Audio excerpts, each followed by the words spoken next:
Agriculture Part 2. Today I will be discussing Agriculture Part 3, Cash Crops Part 1, in which only sugarcane is a part of reduced syllabus children. Oilseeds is deleted from this Agriculture Part 3. Before I start with cash crops, children, you must know the difference between food crops and cash crops. Food crops are those crops which are grown for direct consumption and provide food to the people, for example, rice, wheat, millets, etc. Whereas the cash crops are grown primarily for sale and to earn maximum profit. The cash crops provide raw material for manufacturing industries, for example, cotton textile, jute textile, oilseeds, etc. They provide money to the farmers to improve their living conditions as well as to improve their farming practices also. The major cash crops that are grown in India are sugarcane, oilseeds, beverages include tea and coffee, fiber crops include cotton and jute, and the other cash crops are tobacco and rubber etc. are grown in India. Children, in this video I will be discussing sugarcane cultivation, its geographical conditions, methods of cultivation, harvesting, its processing and distribution in India.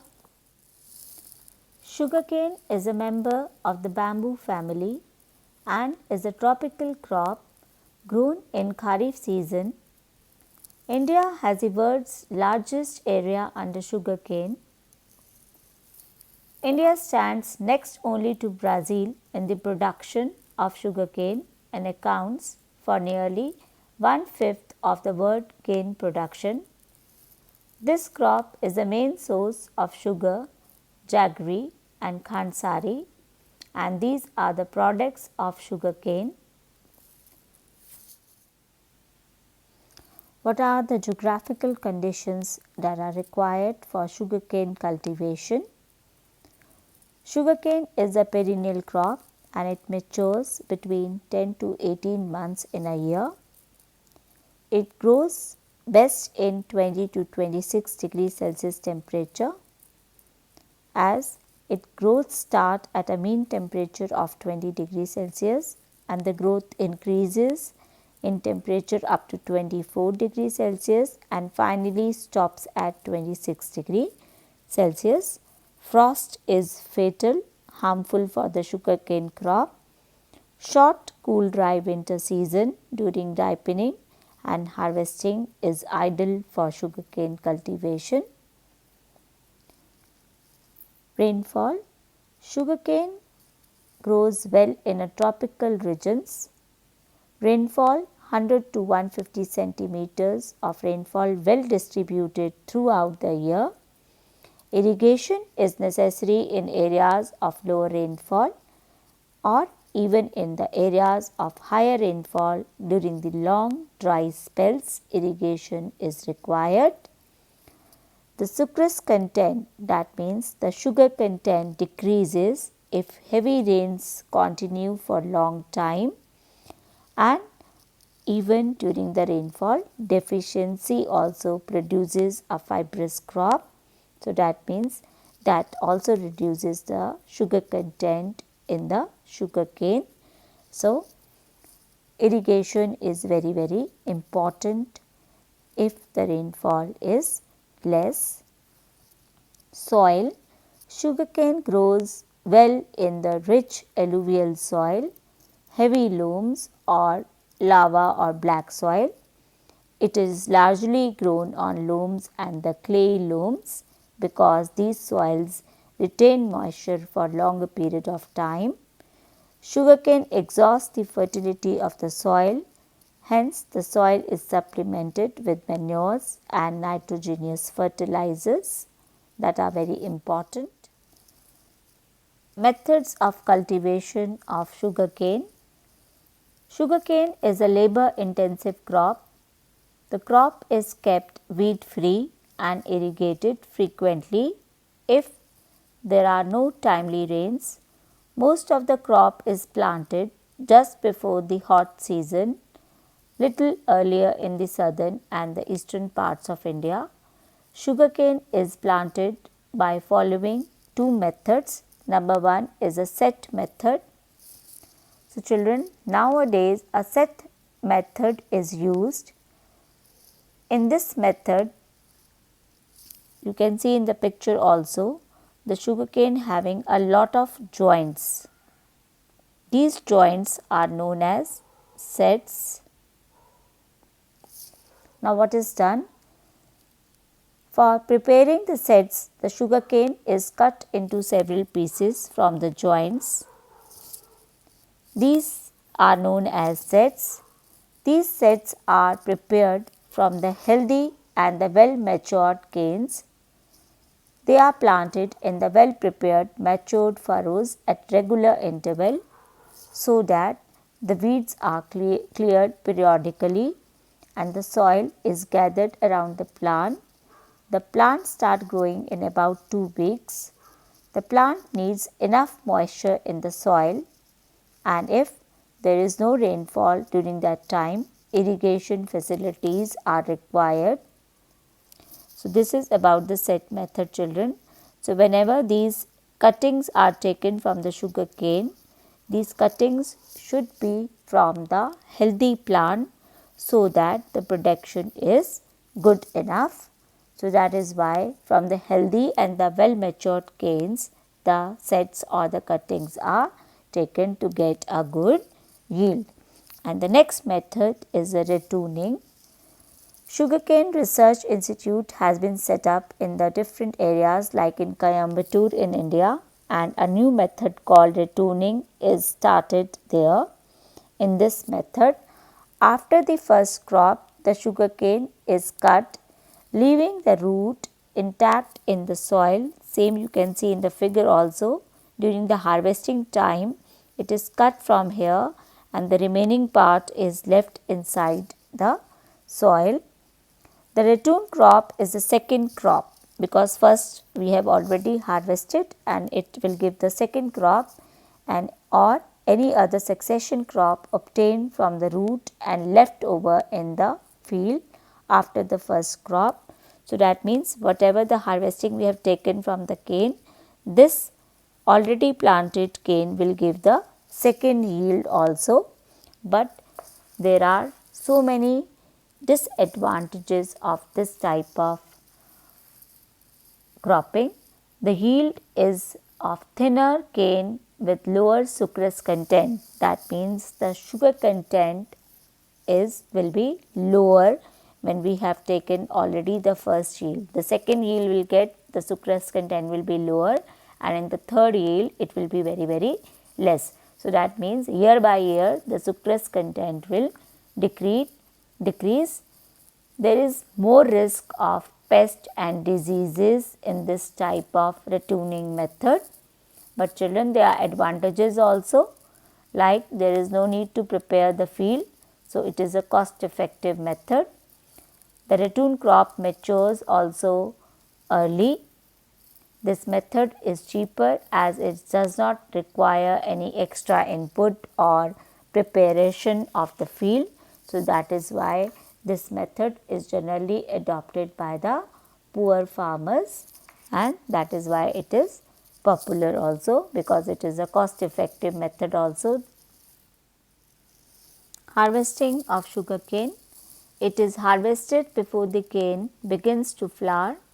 In northern India, it is harvested before the winters so that it can be protected from frost. The crop is cut by hand using a long curved knife, or even some parts of India machines are also used, particularly the Peninsula India, Maharashtra, Tamil Nadu, etc. The stalk must be cut as near as possible to the ground because the greatest accumulation of sucrose is near the base of the stem if we are following the retuning method. The cane harvest and crushing operation begins in October-November and continue till April. all over the country. Next is the processing of sugarcane. After harvesting, the canes are taken quickly to the mill, for they must be processed within 48 hours of cutting to preserve the sucrose content, because if the juice is not taken from the sugarcane within 48 hours, the sucrose content will deplete. So, it is very necessary to take the juice within 48 hours only. In the mills, the cane is crushed between rollers and then boiled with lime. The sugarcane juice crystallizes and forms raw brown sugar. About 2/3 of the sugarcane produced in our country is used by making it jaggery, khansari industries, and 1/3 is used to make the crystal sugar. As well as in India, the byproducts of sugarcane like molasses, bagasse and press mud are also used. Like molasses is used to make alcohol or rum, and bagasse is used to make cardboard, and press mud is used to make shoe polish and wax. Next is distribution. Sugarcane is cultivated throughout India between 8° north to 32° north latitude. There are three main areas of sugarcane production in India. Number one is the Satluj Ganga plain from Punjab to Bihar. Same you can see in the map also, from Punjab state to Haryana, then Uttar Pradesh, and then Bihar. This whole area is under the sugarcane cultivation. Next is the black soil area from Maharashtra to Tamil Nadu. So, this Maharashtra state. Then we have in Karnataka also sugarcane cultivation is done, and then Tamil Nadu area the sugarcane cultivation is prevalent. Then the coastal areas of Mandara, Telangana and the Krishna Valley in the Andhra Pradesh area. So, this area is also prevalent in the sugarcane cultivation in our country. Geographically, the North Indian states are the chief suppliers of sugarcane. That means the belt that lies from Punjab to Bihar, Punjab state, Haryana, then UP, Uttar Pradesh, and then Bihar. These states are the chief suppliers of sugarcane in India, and Uttar Pradesh is the largest producer of sugarcane in our country. This is because in this area fertile alluvial soil is found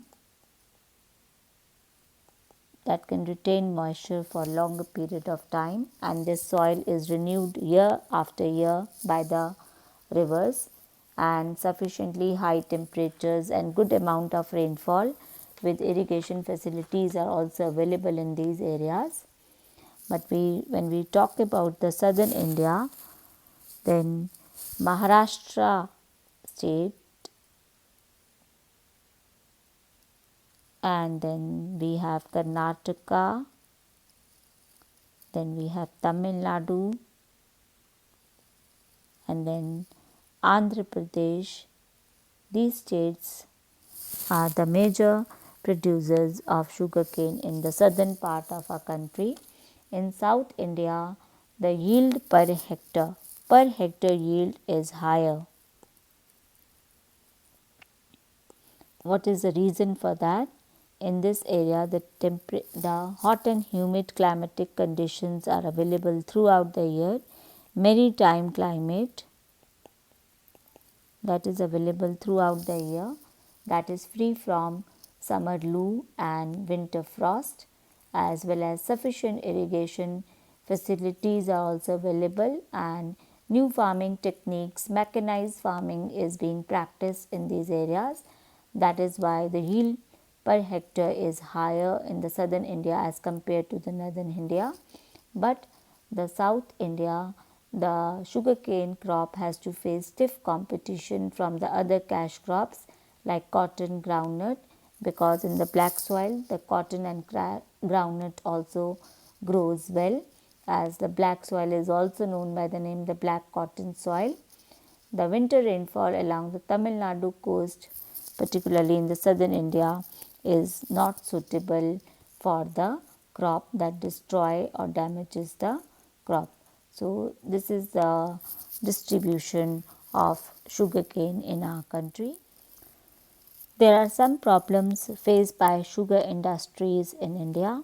Number one is the low yield of sugarcane, because most of the farmers are adopting the tuning method of sugarcane cultivation that gives a lower yield year by year. The yield decreases.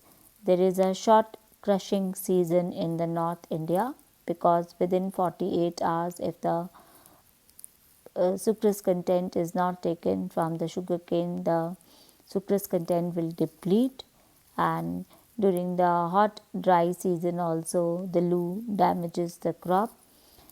Fluctuating production trends also, because this is the crop that is affected by the climatic conditions. So, there are every year the fluctuations in the total production of sugarcane as compared to the other countries, because particularly in the North India the loo and the frost damages the crop.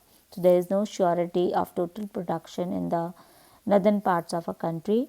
Low rate of recovery is there, and high cost of production, because the mills are of small size and uneconomical also,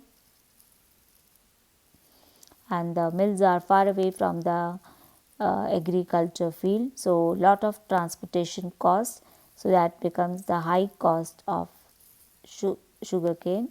Small and uneconomical size, that also results in the lower productivity, because mechanized farming cannot be practiced, and yield is also, production is less and yield is also less.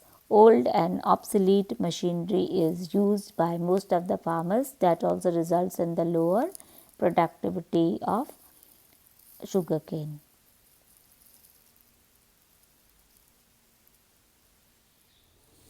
Let me conclude here, children. Thank you. God bless you all.